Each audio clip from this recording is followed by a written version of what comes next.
بہت سی مایا میں پروت ہونے والے، یعنی بہت سے معجزے دکھلانے والے، چاند کے 2 ٹکڑے کرنے والے، 1 گلاس دودھ کو 116 117 صحابہ کو پلانے والے، بہو مایا پرورتنے، بہت سی مایا میں پرکٹ ہونے والے، معجزے دکھلانے والے، آپ کی شرن میں آیا ہوا یہ غلام آپ کا غلام ہے، آپ کا داس ہے، کیا آپ ہی نے چاند کے 2 ٹکڑے کیے؟ فرمایا ہاں۔ کہا محمد صاحب میں اپنی کتاب میں پڑھا ہوا ہوں کہ انتم رشی، آخری نبی جب اس دھرتی کے اوپر آئے گا تو وہ چاند کے 2 ٹکڑے کرے گا۔ میں نے دیکھا بھارت میں چاند کے 2 ٹکڑے ہوئے ہیں، تو کس نے کیے پوچھتا ہوا آپ تک آیا، اور میری دارالملک دھرم میں ہو گئی، ارتھات میں ایمان لے آیا، میں مسلمان ہو گیا۔ محمد صاحب نے کہا اچھا کیا، تم مسلمان ہو گئے ہو، تم نے اسلام قبول کر لیا۔ کہنے لگا راجہ بھوج، اسلام قبول کرنے سے پہلے، دارالملک دھرم میں آنے سے پہلے مجھے کچھ سوال کرنا ہے، 1-2 کوئسچن کا آنسر دے دیجئے تاکہ اطمینان قلب ہو جائے، ہردے کو سنتشٹی ہو جائے، مطمئن ہو جاؤں میں۔ آپ کے پتا کا کیا نام ہے؟ محمد صاحب نے کہا میرے پتا کا نام ہے نہیں، پوچھو کیا نام تھا؟ راجہ بھوج نے کہا آپ کے پتا کب سورگیے ہوئے، کب انتقال کیے؟ محمد صاحب نے جواب دی، اواج بھو پرتی پریم لا مایا مت، بڑے پریم سے مایا مت محمد نے جواب دیا، اواج جواب دیا۔ کیا جواب دیا؟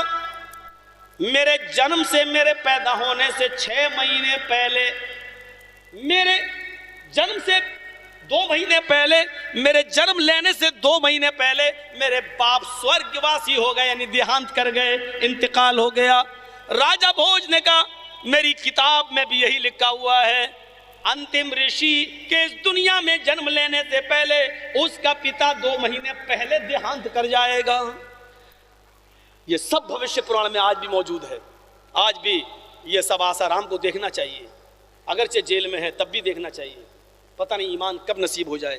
بابا رام رحیم نے مرید تو بہت بنا لیے لیکن کتاب نہیں پڑھ پائے بیچارے۔ سنیں، میری چنتا چھوڑ دیجئے،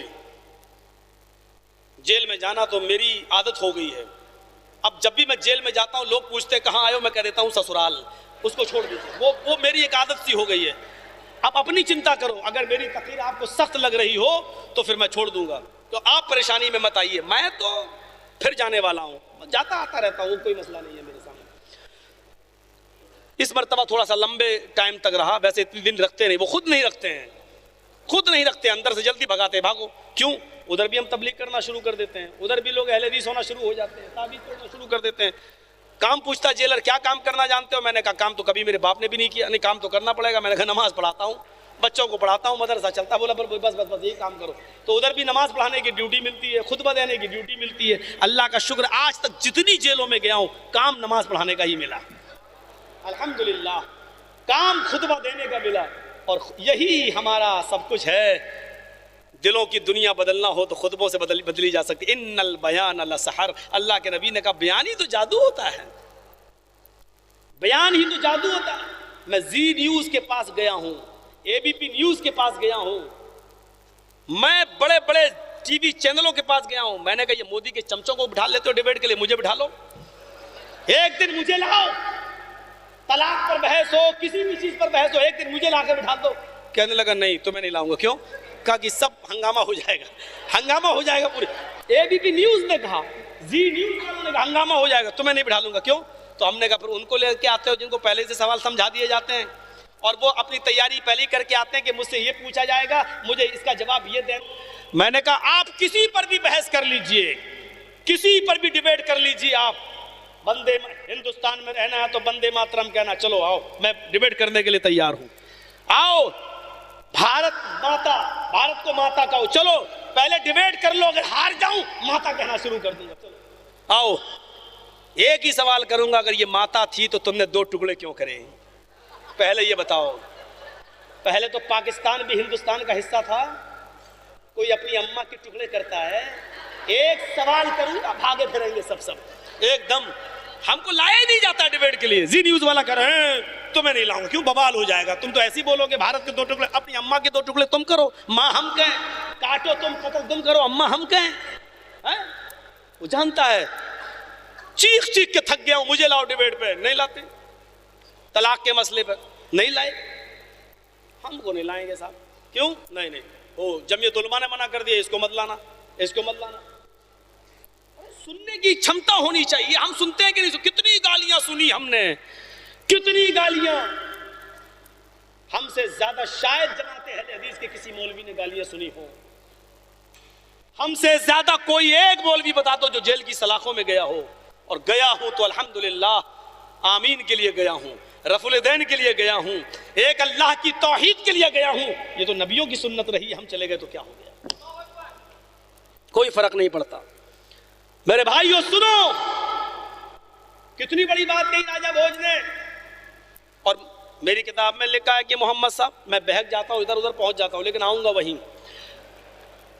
میری کتاب میں بھی یہی لکھا ہوا ہے, انتم مہارشی انتم سندیشٹا, کہ پتا 2 مہینے پہلے ہی اس کے جنم سے پہلے ہی دیہانت کر جائیں گے. اب یہ بتائیے کہ آپ کی ماں کا کیا نام ہے؟ محمد صاحب بولے کہ میری ماں کا بھی نام کیا ہے مت پوچھو, بلکہ یہ پوچھو کیا تھا. کہا اچھا یہ بتاؤ کہ ان کا دیہانت کب ہوا, ان کی مرتیو کب ہوئی؟ محمد صاحب نے جواب دیا, محمد صاحب بار بار اس لیے کہہ رہا ہوں کیونکہ محمد صاحب ان کی کتابوں میں لکھا ہے. راجہ بھوج نے کہا, تو محمد صاحب نے جواب دیا کہ میرے پیدا ہونے کے 6 سال کے بعد 6 ورش آیو بھوت, میری عمر 6 سال کی تھی, میری 6 سال کی عمر کے بعد میری ماں دیہانت کر گئی. راجہ بھوج نے محمد صاحب کے دونوں ہاتھ پکڑے اور چوم لیا, کہا میری کتاب میں یہی لکھا ہے, انتم مہارشی انتم سندیشٹا, جب اس دنیا میں آئے گا تو اس کے 6 سال کے بعد اس کی ماں بھی اس دنیا سے چل بسے گی. اب مجھے نام بتا دو, باپ کا کیا نام تھا, ماں کا کیا نام تھا؟ تب محمد صاحب باج تچھتوا پنڈری کا چھو برہمن بدم بریتی بھاونے وشنو یشسو گرہ سمتی پرادربھوابیم. تب محمد صاحب نے کہا میرا جنم برہمن خاندان میں ہوا. برہما اللہ کو بولتے ہیں اور برہمن اللہ والا. میرا جنم برہمن خاندان میں یعنی اللہ والے خاندان میں. خانہ کعبہ میں 360 مورتیاں رکھی ہوئی تھی. اس کے مکھیہ پروہت یہی عبد المطلب تھے, یہی ابو طالب بعد میں بنے, یہی سب اس کے دھروہر تھے, رکھوالے تھے. تو میں ایک برہمن خاندان میں, آج برہمن مورتیوں کی پوجا کرتے ہیں, میرا جنم برہمن خاندان میں ہوا. ادھر بھی 360 مورتیوں کی پوجا کی جا رہی تھی. یہ مورتیوں کے پجاری برہمن کہلاتے ہیں. وہ بھی برہما ہی تھے, برہمن تھے یعنی اللہ والے تھے. اس زمانے میں جو سب سے زیادہ مورتیوں کا پجاری ہو اس کو سب سے بڑا دیندار سمجھا جاتا تھا.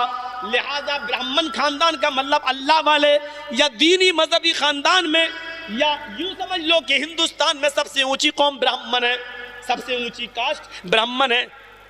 محمد صاحب سب سے اونچی کاسٹ میں پیدا ہوں گے تو عرب کی سب سے اونچی کاسٹ قوم قریش تھی, اور اس کا سب سے اونچا خاندان بنو ہاشم تھا.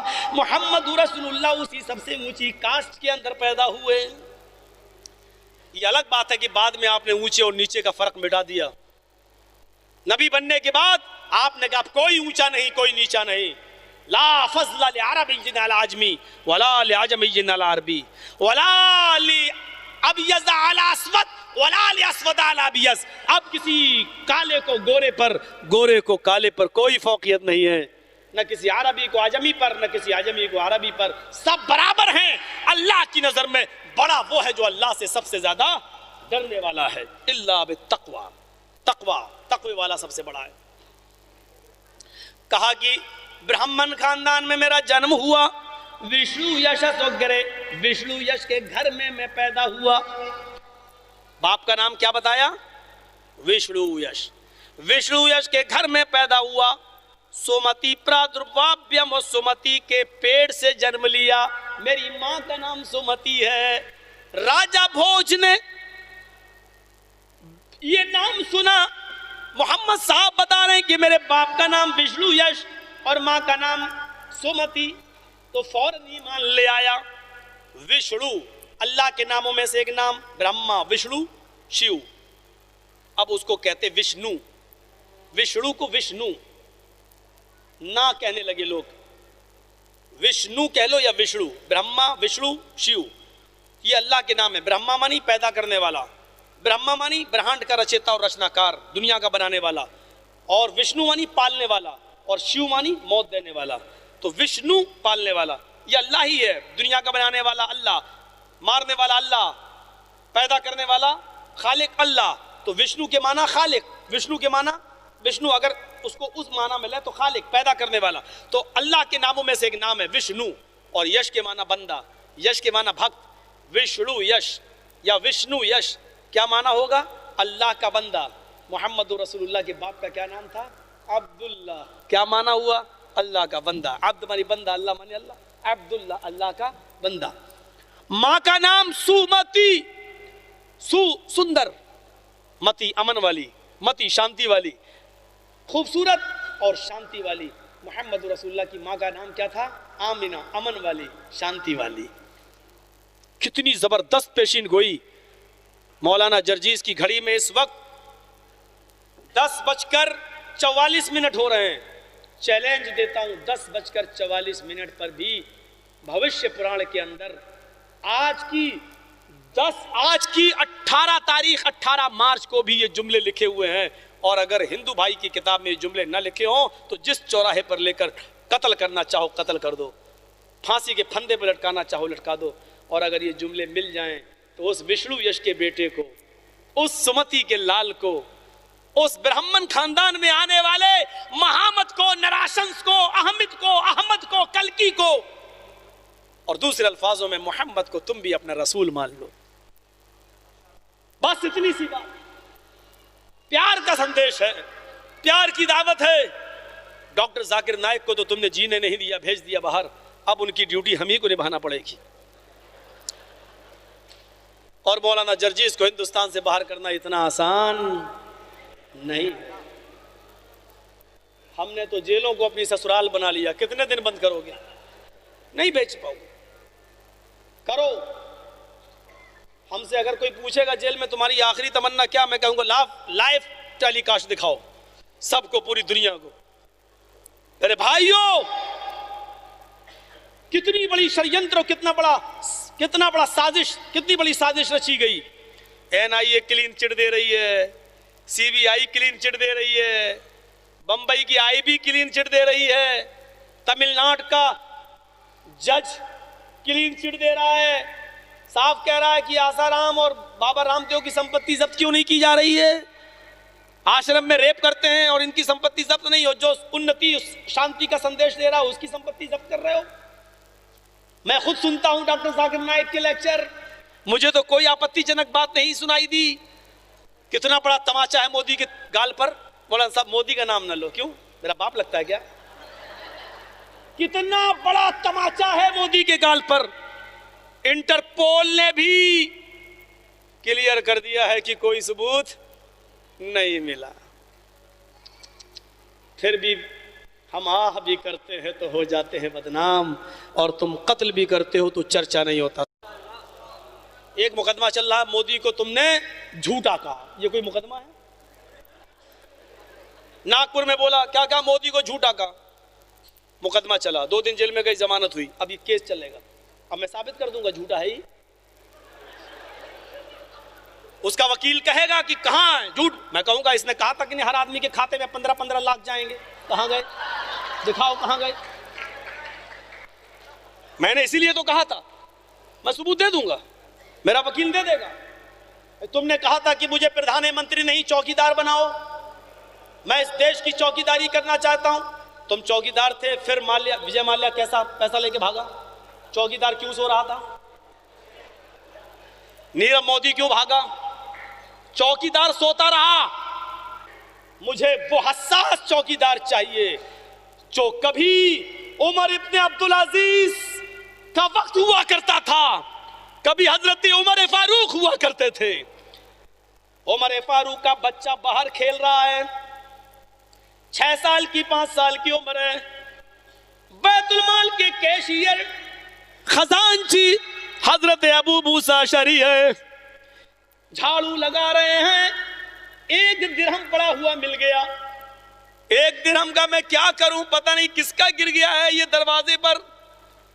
یہ چھوٹے چھوٹے بچے کھیل رہے ہیں، سب کے ہاتھوں میں ٹافیاں ہیں، کھانے پینے کی چیز ہے، ایک 5 سال کا بچہ بیچارہ دونوں ہاتھ خالی ہے، اور امیروں کے بچوں کو دیکھ رہا ہے کہ وہ کھا رہے ہیں لیکن اس کے پاس کھانے کی کوئی چیز نہیں ہے۔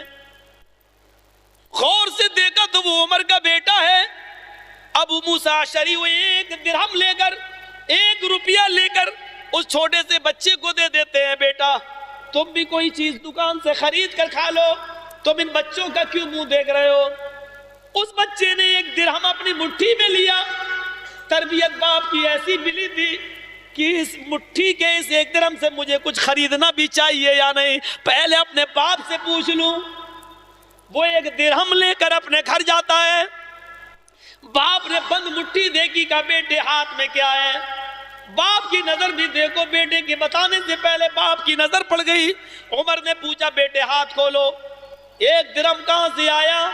ابو موسیٰ اشعری نے دے دیا۔ وہ جھاڑو لگا رہے تھے، دروازے پر پڑا ہوا مل گیا، انہوں نے مجھے دے دیا، کہا کوئی چیز لے کر کھا لو، میں نے نہیں کھایا۔ حضرت عمر فاروق کی آنکھوں میں آنسو آ گئے، وہ 1 درہم لے کر اور اپنے بچے کو پکڑ کر ابو موسیٰ اشعری کے پاس جاتے ہیں، وہ 1 درہم ابو موسیٰ اشعری کے سر پہ اتنی تیز مارتے ہیں کہ ابو موسیٰ اشعری کہتے ہیں کہ مجھے لگ رہا تھا کہ میرا سر کہیں نہ پھٹ جائے۔ کہا کہ یہ 1 درہم تم نے میرے بیٹے کو کیسے دے دیا؟ کہا سب کے بچے کھا رہے تھے، آپ کا بچہ منہ تک رہا تھا، مجھے دروازے پر پڑا ہوا ملا، میں نے اٹھا کر اس کو دے دیا، پتہ نہیں کس کا ہوگا، یہ کچھ کھا لے گا، بھوکا تھا۔ فرمایا اے ابو موسیٰ، کیا جہنم میں ڈھکیلنے کے لیے اور جہنم میں داخل کرنے کے لیے تیری نظر عمر کے بچوں پر ہی پڑی تھی، عمر کے خاندان پر ہی پڑی تھی، عمر کے گھر والوں پر ہی پڑی تھی، تیری نظر میں کوئی اور نہیں تھا؟ جہنم میں بھیجنے کے لیے تیری نظر عمر اور عمر کے بیت پر، عمر اور عمر کے بچوں پر پڑی تھی، عمر کے گھر والوں پر پڑی، تجھے کوئی اور نہیں ملا۔ یہ 1 درہم بیت المال میں جمع کر دیتا، اگر بعد میں کوئی دعوے دار آتا تو اس کو دے دیتا، ورنہ سارے مسلمانوں کی امانت میں اس کو بھی داخل کر دیتا۔ تجھے کوئی اور نہیں ملا، جہنم میں بھیجنے کے لیے تیری نظر عمر اور عمر کے بچوں پر ہی پڑی، مجھے ایسا چوکیدار چاہیے۔ میڈیا والوں لکھو، مجھے دیش کا ایسا چوکیدار چاہیے۔ اس ہندوستان کی 2 آنکھیں، ایک ہندو اور ایک مسلمان، اگر ایک آنکھ کو پھوڑنے کی کوشش کرو گے تو دنیا اس بھارت کو کانا کہے گی۔ اس دیش کے 2 ہاتھ ہیں، ایک ہندو ایک مسلمان، اگر ایک کو توڑنے کی کوشش کرو گے تو پوری دنیا بھارت کو لولا کہے گی۔ اس دیش کے 2 پیر ہیں، ایک ہندو ایک مسلمان، اگر ایک کو لنگڑا کرنے کی کوشش کرو گے، توڑنے کی کوشش کرو گے تو پوری دنیا بھارت کو لنگڑا کہے گی۔ ہمیں ایسا چوکیدار چاہیے جو تکلیف کسی ہندو کو پہنچے تو اس کا درد مسلمان اپنے دل میں محسوس کرے، ایک مسلمان ایک دلت مارا جائے تو اس کا درد ایک ہندو محسوس کرے۔ ہمیں ایسا بھارت چاہیے کہ مسلمان اگر قتل کیا جائے تو اس کا درد ہندوؤں کے دل میں ہو، اور ایک ہندو مارا جائے تو اس کا درد مسلمانوں کے دل میں ہو۔ ہمیں ایسا چوکیدار چاہیے جو ہندو مسلمانوں سکھوں عیسائیوں سب کو لے کر چلے۔ میرے بھائیوں، دیش واسیوں سے میرا آہوان ہے، میرا یہ سنکلپ ہے کہ میں پورے ہندوستان میں جا کر میں ان سب کو یہی پیغام دوں گا، اس چوکیدار کو ہٹاؤ اور ایسا چوکیدار لاؤ جو ہندو مسلمان سب کو لے کے چلے، رعایا سے پیار کرتا ہو۔ حضرت عمر فاروق اپنے بچے کو گود میں کھلا رہے ہیں، بار بار چھوٹا سا بچہ بار بار چومتے اپنے بچے کو، بچوں سے کون نہیں پیار کرتا ہے، اپنے بچے کو گود میں لے رہے ہیں۔ ادھر ملک کے شام کا گورنر آ رہا ہے،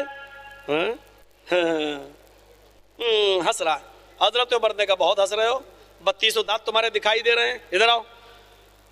ہنسی آ رہی ہے، کہا کیوں؟ کہ آپ اپنے بچے کے آگے کسی کو نہیں دیکھ رہے ہیں, اتنے بڑے بڑے لوگ ضرورت مند بیٹھے ہوئے ہیں اور اپنے بچے سے اتنا پیار کر رہے ہیں. کہا بیٹا میرا ہے تو پیار نہیں کروں گا؟ پھر ہنس رہے ہو. کہا امیر المومنین میں نے تو آج تک اپنے بچے کو کبھی گود میں نہیں لیا, میں نے تو کبھی آج تک اپنے بچے کو نہیں چوما, آپ اتنا پیار کرتے ہیں اپنے بچے سے؟ حضرت عمر فاروق نے اپنے بچے کو زمین پر بٹھایا, کھڑے ہو گئے اور اس سے کہا اعطنی الجائزہ, میں نے گورنری کا عہدہ دے کر بہت بڑی غلطی کری ہے, گورنری کی ڈگری واپس کر. اس سے ڈگری واپس لے لی, اس نے ڈگری واپس تو دے دی. کہا عہدے کا لالچ نہیں, لیکن میری غلطی کیا ہے؟ کہا تیری غلطی یہ ہے کہ تو اپنے بچے سے پیار نہیں کرتا. کہا بچہ میرا ہے, میں کروں یا نہ کروں؟ یہ کون سی شکایت ہوئی؟ فرمایا عمر کو اب بھروسہ نہیں ہے تیری اوپر. جو شخص اپنے بچے سے پیار نہیں کر سکتا وہ ملک شام کی عوام سے کیا پیار کرے گا, وہاں کی رعایا سے کیا پیار کرے گا, وہاں کے لوگوں سے کیا پیار کرے گا؟ جو اپنے بچے کو پیار نہیں دے سکتا وہ رعایا کو کیا پیار دے گا؟ ایسا چوکیدار چاہیے ہندو مسلم سکھ عیسائی سب سے پیار کرے, جو سب کو ایک ساتھ لے کر چلے, سب کو ترقی پہنچانے کی بات کرے. یہ نوٹنکیاں بند کرو, سب کا ساتھ سب کا وکاس. ہم نے دیکھ لیا ہے مسلمان عورتوں کی بڑی فکر ہو رہی ہے, اپنی عورت کو انصاف نہیں دے پا رہے ہو, مسلمان عورتوں کی طلاقوں کی فکر کر رہے ہو. مودی جی تم جس اسکول میں پڑھتے ہو میں اس اسکول کا ہیڈ ماسٹر رہ چکا ہوں, مجھے پڑھانے کی کوشش مت کرو. تم جو پڑھ کے آئے ہو وہ میں بہت پہلے پڑھ چکا ہوں, اگرچہ عمر میں تم سے چھوٹا ہوں. تمہارے بال پک گئے ہیں, شریعت نے مجھے عقل مندی سکھلا دی ہے, شریعت نے کتاب و سنت نے مجھے بہت عقل دے دی ہے. تم اپنی یہ نوٹنکیاں اور ڈرامے بند کرو, تم نے کیا کیا کیا بند کرو, اور دیش واسیوں چوکیدار بدلو. عمر ابن عبدالعزیز کی طرح, عمر فاروق کی طرح. آئے ہائے وہ عمر ابن عبدالعزیز لوگوں کے طنز سے آ کر کپڑا نیا پہننے کے لیے 8 درہم دیتے ہیں اور اپنے غلام سے کہتے ہیں کہ لو یہ 8 درہم میں دے رہا ہوں, مارکیٹ سے کوئی کپڑا لے کر آؤ. یہ کپڑا پرانا ہو گیا, بڑے بڑے دور سے لوگ آتے ہیں اور کہتے ہیں کہ یہ کیا ہے, پھٹے پرانے کپڑے پہنے ہوئے, چلو ایک نیا کپڑا سلا لیتا ہوں. وہ 8 درہم کا کپڑا لے کر آیا. عمر ابن عبدالعزیز نے ایسے دیکھا ہے, اتنا اچھا کپڑا لائے ہو, میں اتنا اچھا کپڑا پہنوں گا؟ نہیں اس کو واپس کر دو اور 6 درہم والا کپڑا لاؤ. 2 درہم بچیں گے, غریب کے چولہا جلنے کے کام آ جائے گا. اتنا اچھا کپڑا, میں بوڑھا ہو چکا ہوں, میں جوان نہیں ہوں, اب اتنا اچھا کپڑا پہن کر میں کیا کروں گا؟ جاؤ واپس کر دو. ان کا غلام رونے لگا. کہا کہ تم کیوں رو رہے ہو؟ پہننا مجھے, تم کیوں رو رہے ہو؟ غلام نے کہا اس لیے نہیں رو رہا ہوں کہ 8 درہم کا کپڑا لے کر آیا ہوں, آپ اس کو واپس کرا رہے ہو, کہہ رہے کہ اتنا اچھا کپڑا ہے. آج آپ 8 درہم کے کپڑے کو اچھا بتلا رہے ہیں. جب آپ خلیفہ نہیں بنے تھے, امیر المومنین نہیں بنے تھے, تب ایک دن آپ نے مجھے 800 درہم دیے تھے اور ایک کپڑا منگایا تھا. میں 800 درہم کا کپڑا لے کر آیا تو آپ نے میرے منہ پر مار دیا تھا, اتنا بیکار کپڑا پہنوں گا میں. 800 درہم کے کپڑے کو کہا تھا اتنا بیکار, پھر 200 درہم اور نکالے اور میں 1000 درہم کا کپڑا لے کر آیا تھا. کل تک جو 800 درہم کے کپڑے کو بیکار کہتا تھا, آج وہ 8 درہم کے کپڑے کو اتنا اچھا بتلا رہا ہے کہ اس کو واپس کر کے 6 درہم کا کپڑا منگا رہا ہے. خلیفہ بننے کے بعد آپ کی وہ ساری چیزیں کہاں چلی گئی جو خلیفہ بننے سے پہلے تھی؟ امیر المومنین روتے ہیں اور کیا کہتے ہیں کہ یہ راز کسی اور کو مت بتانا. اور سنو امیر المومنین بننے کے بعد اللہ کے سامنے جواب دینے کا ڈر میرے سامنے ہو گیا ہے.